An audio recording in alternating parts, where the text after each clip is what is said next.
Stand up comedian Kunal कामरा हा वादाच्या भोवऱ्यात अडकलाय। कुणालनं गाण्याच्या माध्यमातून थेट उपमुख्यमंत्री एकनाथ शिंदे यांच्यावर टीका केली आहे। त्याच्या या गाण्याचा व्हिडिओ सोशल मीडियावर व्हायरल झालाय। अशातच आता कुणालच्या गाण्यामुळे निर्माण झालेल्या वादावर मुख्यमंत्री देवेंद्र फडणवीस यांनी प्रतिक्रिया दिली आहे। पाहूयात।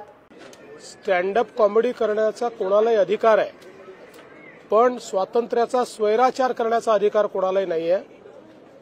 खरं म्हणजे कामराला हे माहिती पाहिजे की महाराष्ट्राच्या जनतेने 2024 साली कोण गद्दार आहे आणि कोण खुद्दार आहे हे दाखवून दिलेलं आहे।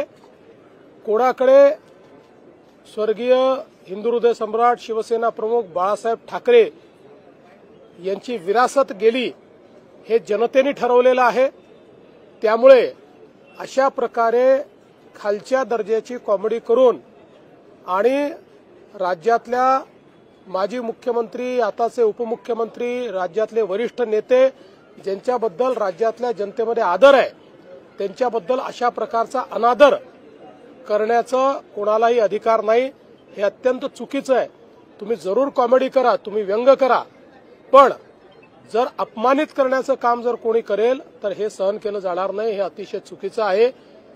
कामरांनी माफी मागितली पाहिजे आणि ते जे संविधानाचं पुस्तक दाखवत आहेत त्यांनी जर संविधान वाचलं असेल किंवा संविधानाची त्यांना जर माहिती असेल तर संविधानानेच सांगितलेलं आहे की स्वातंत्र्याचा स्वैराचार करता येणार नाही, दुसऱ्याच्या स्वातंत्र्यावर तुम्हाला अतिक्रमण करता येणार नाही। आणि म्हणून आमची मागणी आहे की त्यांनी या ठिकाणी माफी मागितली पाहिजे।